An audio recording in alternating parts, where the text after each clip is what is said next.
ભુજ નજીક કુદરતી સૌંદર્ય વચ્ચે બિરાજમાન સ્વયંભૂ ભૂતનાથ મહાદેવના દર્શન કરો।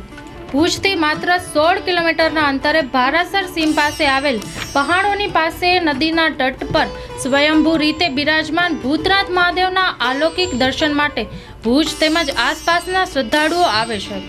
જંગલમાં મંગલ જેવા આ વાતાવરણમાં ખૂબ જ શાંતિથી અનુભૂતિ થાય છે। નદીના પટ પાસે નાના મોટા આકારમાં શિવલિંગની અનેક પ્રકૃતિઓ આવેલી છે। ચોમાસાના સમયમાં આ વિસ્તારનો નજારો અનેરો જ હોય છે। નાની મોટી કોતરોમાંથી ખડખડ પાણીના ઝરણા વહે છે। અહીં આવેલા નાના બે કુંડના પાણીમાં પણ વિવિધતા જોવા મળે છે। એક જ જગ્યાએથી આવતું પાણી અલગ અલગ સ્વાદનું હોય છે। મંદિરના વિકાસ માટે આસપાસના લોકો સાથે ભુજના યુવાનોનું ગ્રુપ પણ ખૂબ જ મહેનત કરે છે। મંદિરની આસપાસની જમીન સમથળ કરી રહેવા લાયક કરીને પાણીની વ્યવસ્થા થાય તે માટે બોર બનાવી આપવામાં આવ્યું છે। બોરનું ખારું પાણી મીઠું બનાવવા ફિલ્ટર પ્લાન્ટ લગાડવામાં આવ્યું છે। અહીં લાઇટની વ્યવસ્થા ન હોવાથી કામ ચલાઉ રીતે સોલાર પેનલ પણ લગાડવામાં આવી છે। સવાર સાંજ દેવાધિદેવ મહાદેવની અનેરા ભાવ સાથે પૂજા અર્ચના થાય છે। અહીં આવવા માટે ભારાસરથી મંદિરનો રસ્તો કાચો છે અને અમુક જગ્યાએ તો નાના વાહનોને ખૂબ જ તકલીફ પડે તેવું છે। એમાંય ચોમાસામાં તો નાના વાહનોને જાણે જીવના જોખમે રસ્તો પસાર કરવો પડે છે। ત્યારે અહીં આવતા ભાવિકો અને શ્રદ્ધાળુઓ તેમજ પૂજા કરતા મહંતની રોડ અને લાઇટની વ્યવસ્થા થાય તેવી માંગણી છે। દેવાધિદેવ મહાદેવનો મહાન પર્વ એટલે મહાશિવરાત્રિ નજીક આવી રહી છે। ત્યારે આપણે કચ્છ જિલ્લાના મુખ્ય મથક એવા ભુજથી 16 કિલોમીટર અંદર સીમ વિસ્તારમાં જંગલમાં આવેલા ભૂતનાથ મહાદેવની મુલાકાતે આવ્યા છીએ। દર્શક મિત્રો, સ્વયંભૂ રીતે શિવલિંગની પૂજા અહીં થાય છે અને આપણે ગણી પણ ન શકીએ એટલી સ્વયંભૂ શિવલિંગ અહીંયા પ્રગટી છે અને મંદિરનું પણ ખૂબ મહત્ત્વ છે। અને આપ આવો એટલે અહીંયાનો આખો ઓરા અલગ છે, અહીંયાનું આખું વાતાવરણ અલગ છે। તમે આવો એટલે તમને એમ થાય કે કોઈ આ ગાઢ જંગલમાં આપણે આવી અને શિવજીની પૂજા કરવા માટે આવ્યા છીએ। અને શિવનું સ્થાન જો આપણે કહીએ કે ઓરિજિનલ સ્થાન છે તો એ જંગલ જ છે। હવે આપણે સિટીમાં કે શહેરમાં રહેતા હોય એટલે ભગવાનનું મંદિર બનાવીએ એ વાત અલગ છે, પરંતુ આપણે વર્ષોથી પુરાણોમાં પણ જોયું છે કે શંકરનું સ્થાન છે, શિવનું સ્થાન છે એ આખા બધાથી અલગ જ હોય અને જંગલમાં જ હોય। તો એવી જ રીતે અહીંયા ભુજથી 16 કિલોમીટરના અંતરે ચાવડા રખાલની સીમમાં ભગવાન શિવ ભૂતનાથ સ્વરૂપે અહીંયા બિરાજમાન છે। એ સ્વયંભૂ રીતે શિવલિંગની ખૂબ જ અહીંયા લોકો આવે છે, મેળો ભરાય છે, પણ છતાં પણ હજી પાયાની સુવિધાઓ ઘણી નથી અને લોકો અહીં આવવા માટે ઘણાને તો ખ્યાલ પણ નથી કે આવા સ્વયંભૂ શિવલિંગ અહીં બિરાજમાન છે। ત્યારે આજે અહીંના મહંત શ્રી છે અને આજુબાજુના ગામવાળા અને સેવા કરવા માટે આવતા હોય છે અમુક ભાવિક ભક્તો, એ પણ આપણા પાસે આજે ઉપસ્થિત છે। ત્યારે એમના પાસેથી વધુ વિગત જાણીશું। मेरे श्री गुरु जी का नाम 108 दयानंद गिरी महाराज जी। मैं उनका शिष्य हूँ, गोपाल गिरी। नागा महात्मा लोग हैं बरोबर। और मेरे को करीब यहाँ 8 साल कच्छ में हो गया है। यहाँ पे कच्छ भुज में सेवा करते हुए रहने वाला मैं MP का हूँ। बात करें इस मंदिर की, तो ये मंदिर की आपको कैसे पता चला और कितने साल से यहाँ पे सेवा करते हो? और आप जब आए तब यहाँ पे क्या परिस्थिति थी मंदिर की और शिवलिंग की, और आज क्या परिवर्तन आया है? अभी परिवर्तन तो ये आया कि पहले तो यहाँ कुछ नहीं था यहाँ पे। अब तो गांव वालों के अपने भारासर यहाँ गांव जुड़ा हुआ है, पटेल लोग हमारे यहाँ पे, इन्होंने काफ़ी सेवा की यहाँ मंदिर पे और अपना इधर मंदिर वगैरह बनवाया। हमारी भी व्यवस्था रखती हैं, देखा वाली सब करती हैं, बढ़िया व्यवस्था अपना देखा वाली सब करती हैं। अच्छा, ये मंदिर है, शिवलिंग है, शिवलिंग स्वयंभू शिवलिंग कहा जाता है, तो इसके इतिहास के बारे में कुछ आपको पता हो तो उसके लिए जानकारी दीजिए। हाँ, मुझको बताते हैं कि गांव वाले हैं कि अपने भीम भाई पटेल यहाँ मानकुआ के अपने, तो यहाँ भूतनाथ महादेव इन्होंने रात में उनको सपना दिया होगा कि मैं यहाँ पे जंगल में रहता हूँ, मेरा यहाँ मंदिर बनवाइए। तो गांव वाले यहाँ 3-4 मेरे बगल में खड़े हुए हैं, ये सज्जन अपने पटेल लोग, तो इन्हों को सब जोतते हुए आए, इनको दर्शन दिया।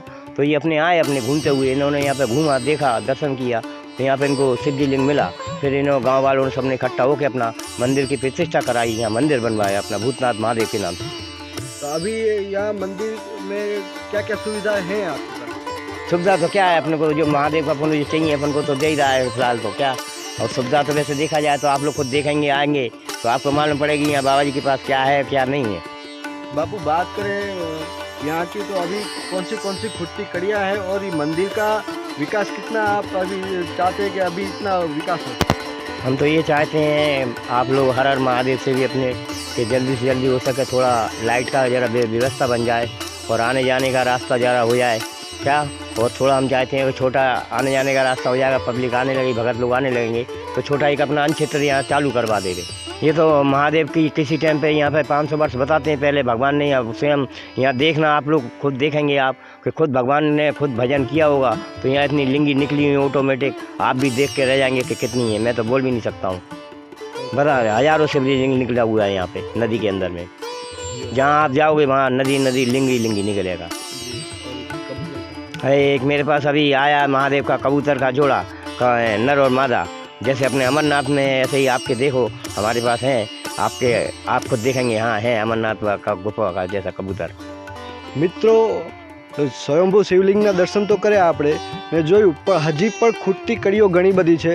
ત્યારે ભુજથી કાયમ દર્શનાર્થી આવતા અને ભગવાન ભૂતનાથ ઉપર અપાર શ્રદ્ધા ધરાવતા એવા ભક્ત પણ અહીંયા આવ્યા છે અને એમના કહેવાથી જ અને એમની લાગણીથી આપણે ઘણી વખતના એમના પ્રયાસોથી આજે આપણે સ્ટોરી બનાવી શક્યા છીએ અને આપને પણ આ અદ્ભુત શિવલિંગના દર્શન કરાવી શક્યા છીએ। એવા બાપુથી મુલાકાત કરી અને એમનું પરિચય મેળવી અને આગળની વાત કરીએ।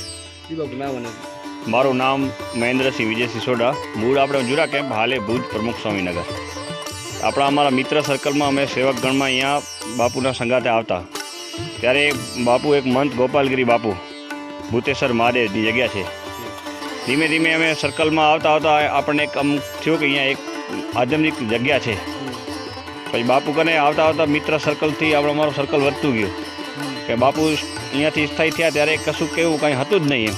હા, અમારો ખાલી એક જ આવડના છે કે અહીંયા એક લાઇટ ને પાણીનો પ્રશ્ન છે મેન। સોરી લાઇટ અને આપણે આનું રસ્તાનું, હા રસ્તાનું।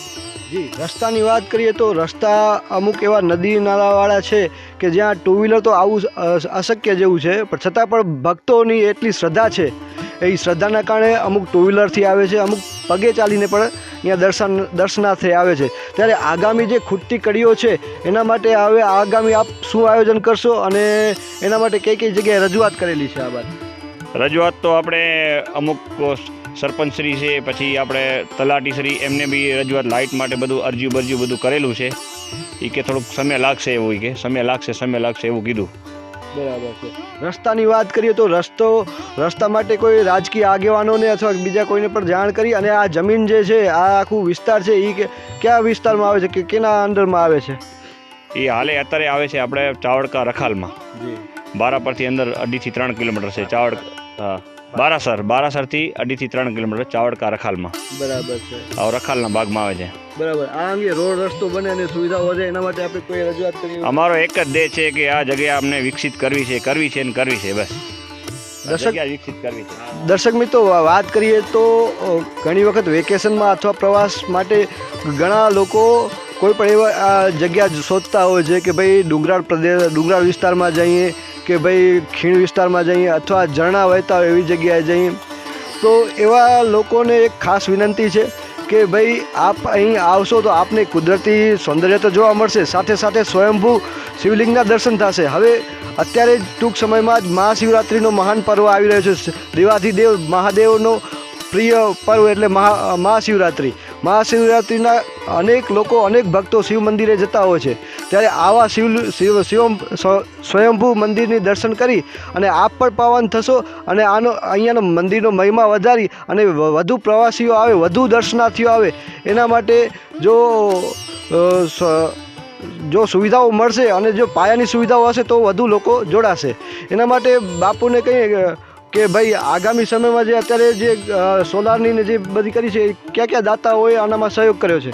સોલાર અને બોર માટે કોણ સહયોગ લઈ રહ્યા છે? એમાં અમે બધા સેવકગણ છે, બધા પટેલ છે, બધા દરબારો છે, બધી કોમ આપણે ભુજના છે, નાણપર બધી કોમના છે। હા, હું ગામ બારાસર નાનજી રામજી, ગામ બારાસરનો 40-45 વર્ષ થઈ ગયા।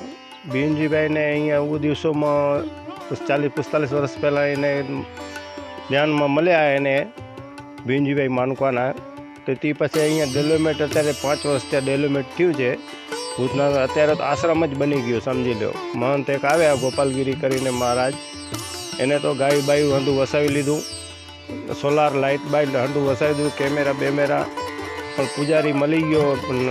સમજી લો કે બાવાનો એક જૂના અખાડાનો એક મહંત મળી ગયો એટલે સમજી લો કે એ આશ્રમ બની ગયો. ગાઉમાં અહીંયા આવી ગઈ, હંધું આવી ગયું. તમે જુઓ અહીંયાની વરસાદની સિઝનમાં તમે જુઓ કે જાણે જાણે ખીણમાં આવ્યા એવું લાગે.